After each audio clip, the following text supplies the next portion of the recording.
clock in, scrub up, and join us behind the red line.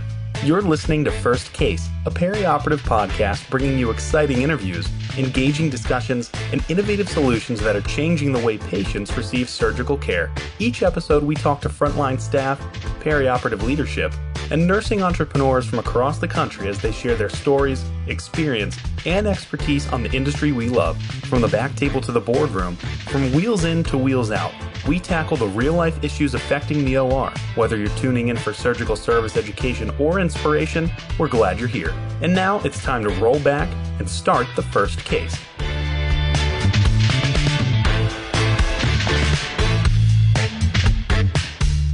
Welcome to First Case. We are currently in between season 13 and season 14 on the podcast, but you are in luck because for the next 5 episodes, we are going to be giving you the audio interviews from Perioperative Nurses Week. During Perioperative Nurses Week, we traveled to England, to New Zealand, to South Africa, to Spain, and to the United States to look at perioperative nurses around the world and to help us gain a global understanding of the impact of perioperative nursing. And you might not have been able to watch the videos. You might not have had time to check out the YouTube channel, but we're bringing it to you on our audio channels. So sit back and relax and join us during this mid-season for a look at perioperative nursing around the world.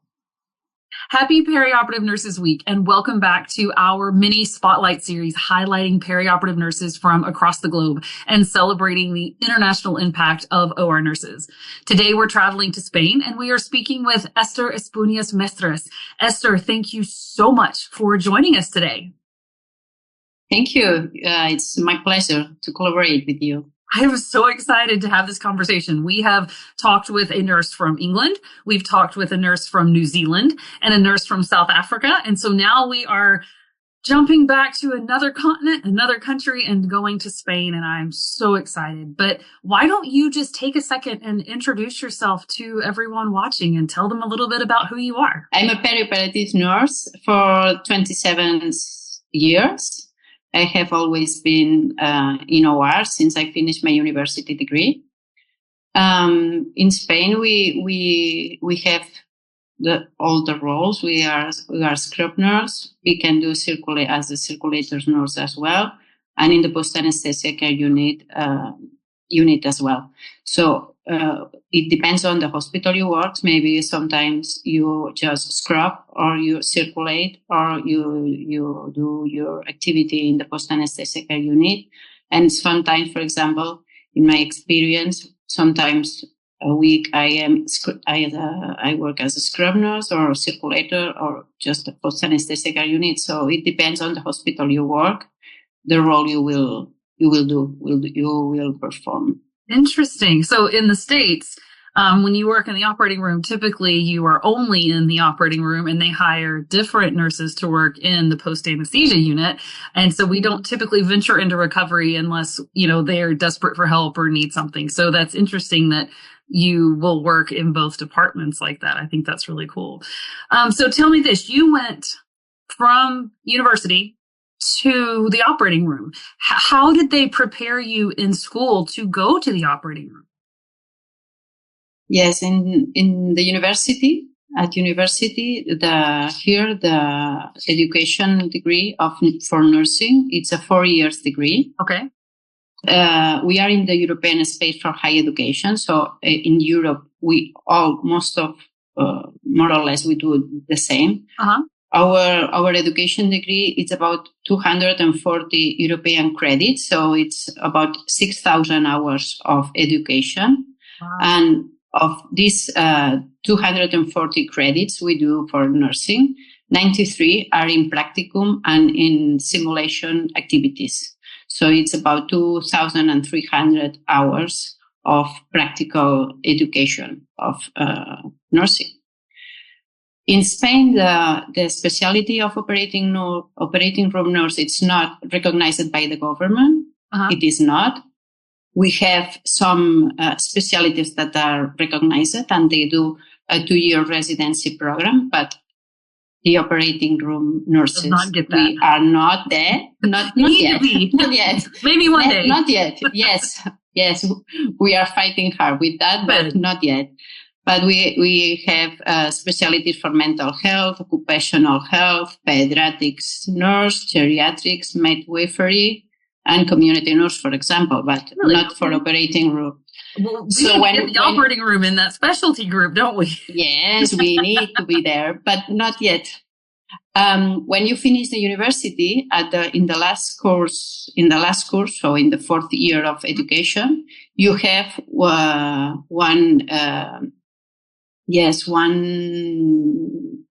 class from critical nurse assistant, and there we study intensive care unit, emergency, and operating room. Oh, this is only one. I don't know the name for that, but it's like one of the hours of our formation. Yeah, like a unit, or like during one semester, that might be one of your classes. It's one semester. It's a one semester class. Yes, and when you finish, as now we are in a lack of nurses from everywhere. By now, actually, you can finish university and start in OR, so you don't need experience. Wow! But when I finished 27 years ago, you need a postgraduate degree in nursing, in operating room for perioperative nursing. Really? This was, yes. So before, as there were a lot of nurses, they could choose who was better prepared for that. And the postgraduate, now there are still postgraduates, but they are not necessary because the lack of nursing pushes people to go into OR without having the education. They got to have the people. But yes, we have a postgraduate degree, which is about 30 European credits, 30. And if you want, you can do a master degree of perioperative nursing, which can be about 60 credits, European credits. So we have the tools to have a good training. Yeah. But by now, it's not necessary. It's not mandatory. It's necessary, but not mandatory to do it. Yeah. So I'm curious about the postgraduate. There's a postgraduate study that is just perioperative nursing. What do you study in that setting? Is it like Periop 101 type training stuff, or does it go deeper than like just the OR? What does it do? During the postgraduate in nursing, in perioperative nursing, you have a first semester where you learn things as how to move into a OR, or how to practice a good antiseptic environment, for example, how you need to dress yourself, or how do you need to scrub your hands. So this is generalities. This kind of information is in the first semester. After this, they start specialties. So they have training for all the specialties: neurosurgery, abdominal surgery, trauma, so all on. Of them, All of them, yes. So they have a little train in all of these specialties, and when they finish the theory, they go to practices to hospital. Okay, that was and the practices, yes, they finish in a hospital practicum, which is most of times about 30 to 40 days, labor days of practices in OR. So they can put in practice all they have learned during the whole course. That's really cool. Wow. Okay. So then while you're going to school, when you're a student in Europe or a student in Spain, as a nursing student, some of the other people that we talked to said that while they went to nursing school, they received a stipend, or they received some type of monetary reimbursement to go to school. Does anything like that happen in Spain for nursing, or are you responsible for all of your tuition? we don't have, for when you go to the public universities, the taxes are not so high. Yeah. And sometimes you can ask for some reimbursement. It's not like a reimbursement, but it's like a scholarship. Yes. Okay. And some people go to university with these scholarships, but other don't. And they have to pay the university and the postgraduate and master's degree by themselves. So that's very similar to here. Yes. That's very similar to what we're used to. I was really shocked when I heard about people receiving stipends and salaries while they went to school and then in their training. I was like, wow, okay, that's really different. For example, what is happening now is that our students from in their last year of education at university, some hospitals pay the last course. So they can, if they go to their hospital to work. Oh, so yeah, okay. It's a way to promote. Yeah. Yes, to promote their hospital, and they pay the financial tax of students in their last course, and you need to remain at that hospital. I think it's for 2 years. So okay, well that's really cool. They pay for you. They pay now for you, pay but you need to pay back staying 2 years at that hospital. But it's a way that they are trying to catch some people to get to their hospitals. Yeah, for sure. Well, I can totally see how that would be really beneficial because in your clinicals, while you're training, you're learning that hospital, you're getting through figuring everything out, how it works there. So then you can just step into a job. And I'm sure they do have to train them for sure, but they don't have as much of that orientation and training because the person worked there during their last semester as a student, right? So I can see that that's a good benefit. I like that. Yes. I think it benefits both hospital because they recruit novel nurses, and for nurses because they don't have to pay the registration of university. Right, absolutely. So I'm curious to talk a little bit about what it's like in the OR, in your experience when you were new to the operating room and when you started working in the OR.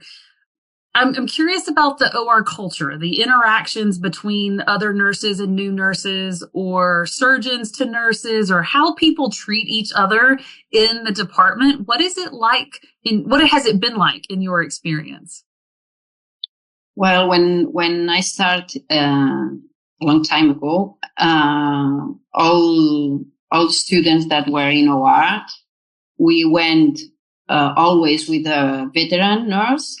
So we always had like a mentor to get into OR. So the mentor tried to help you and to make you more comfortable.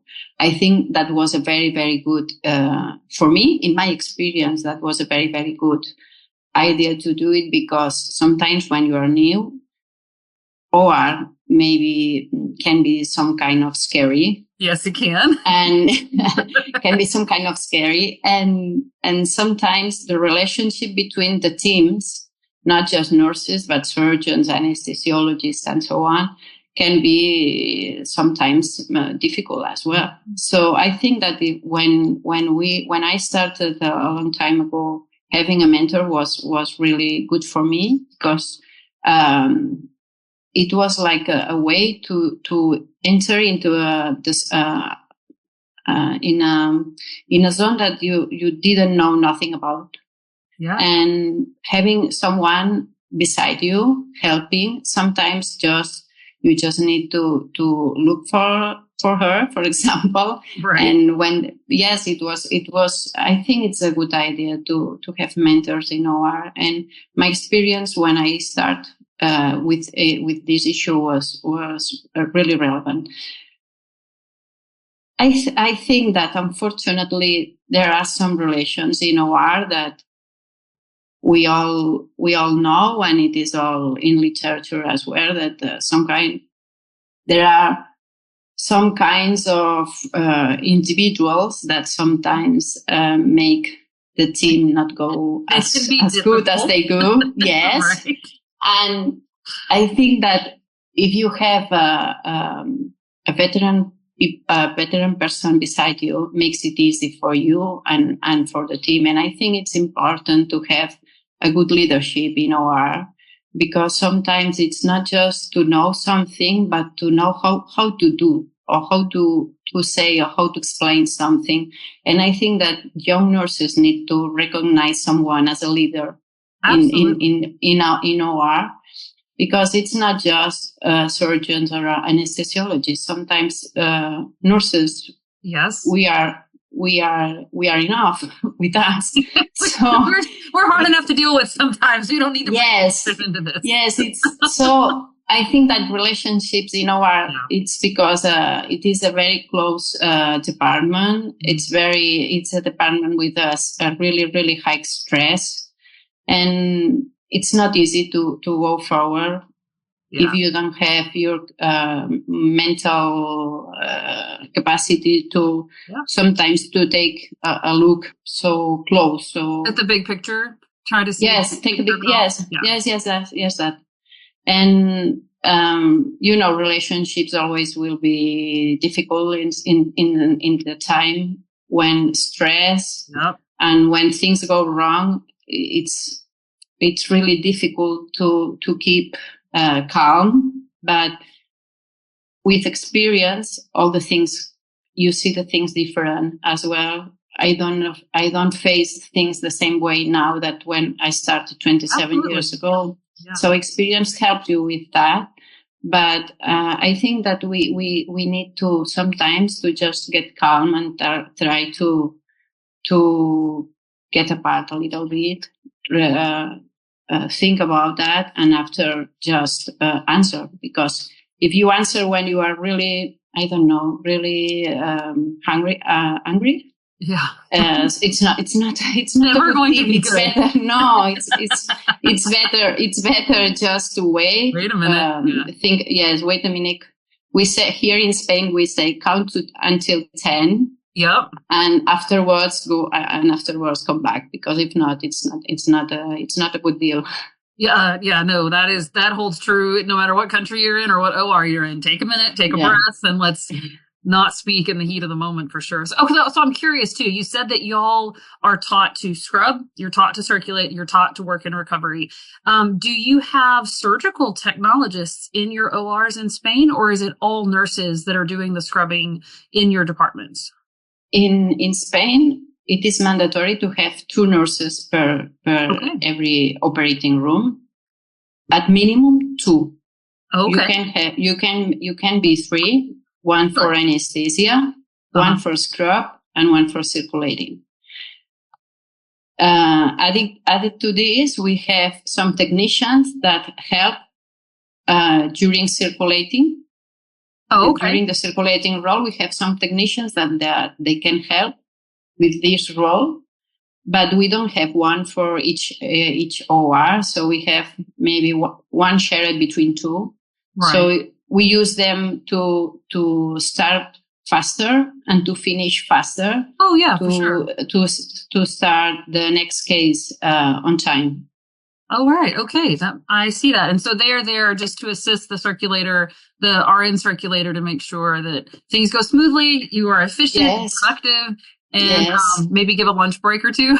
Yes, they maybe there's a problem with the patient and if there is not any anesthesia nurse, that some hospitals don't have it, right. The circulating nurse is the one who helps first to the anesthesiologist. Okay. So sometimes these technicians can help. Meanwhile, the circulating nurse is helping anesthesia with the airway problem, for example. Yeah, no, that's really interesting. It's always nice when you have an extra set of hands and you have the help that you need, especially in a crisis, just to be able to get through that. That is really interesting. Okay, so the last thing I'm curious about, and I'm not sure if this applies to the OR in Spain, But with the other people I've talked to, I've run across different names for people in the OR. And so like in the States, we have our OR circulators, our staff nurses, and then it goes up to like your charge nurse or your board runner. And then it might be a manager or then the director. But other places, they call their charge nurse or their board runner is called sister or their matron or this other names. And so I'm just curious, how do you refer to the leaders in your department? Are they just manager or do they have a different title? We don't have the names you have explained to me. I think that maybe it would help to describe better the roles of each one. Sure. But yes, I think. But no, we in OR we have like a chief of department, and we call them nurse supervisor. Yeah. Okay. This is like the manager of OR. And afterwards, we have like a nurse coordinator, who I think that's the same of the charge nurse. One in the board. So yes, they do the work to assure that all ORs go on time. Mm-hmm. And I don't know, maybe there are some needs that have to be taken in care. Then they do it, but we don't have, and sometimes even not in all the shift, we have two. Sometimes we have only one a supervisor, and we don't have, for example, coordinator.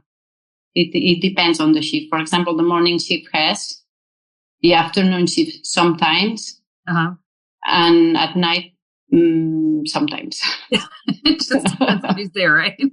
Yes. Okay. Well, this has been so informative. I have learned so much from you and hearing what it's like in your part of the world. So before we go and before we wrap this up, do you have any advice maybe or encouragement that you want to share with any of the other nurses who might be watching this video? Yes, I would say that OR is an incredible place to work. I think it's I couldn't have found any place better than that to do my job. And when you start, everything looks very, very difficult. Mm-hmm. Sometimes when you start, you think that you cannot be able to do it, but you are. Mm-hmm. You just need to look at your surroundings. I don't know if it's that. And look for someone to help you. I'm sure, because I'm sure because of a lot of years that I am in OR, that there will be always someone that will help you and that will make the things easier for you. So just have a look and look for a mentor. And I think that would help and just make things easier. But OR is an incredible place to work, and you will find there teamwork. You can practice technical skills, and it's an amazing place. So I will highly recommend OR, our perioperative nursing. Yeah. Really. Well, and I will second everything that you said, because I also highly recommend it. I think it is the best possible department we could work in as nurses. And I am obviously an OR nurse myself too, so I'm very fond of perioperative nursing. But this has been wonderful. Esther, thank you so much for taking the time to join us today. I really appreciate it.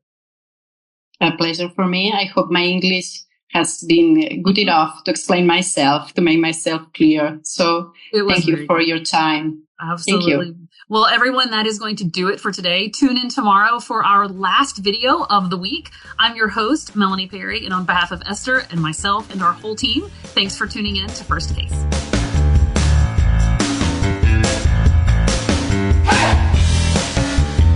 Thank you for listening to this week's episode of First Case. As a reminder, you can help support us by subscribing to First Case on your favorite podcast app or by downloading the smartphone app on iPhone or Android. Simply search for First Case in the App Store or Google Play. The best thing about downloading the smartphone app is that you can access bonus content for certain episodes and view episodes in certain categories, like articles on the go and vendor spotlights. Are you following us on LinkedIn or Facebook yet? If you are and you love an episode or post, then let your social network know about it. Like, comment, or share our posts along with your thoughts and keep the conversation going. If you have any topics or guests that you would like to recommend for a future episode, just send us an email to info@firstcasemedia.com. We look forward to hearing from you.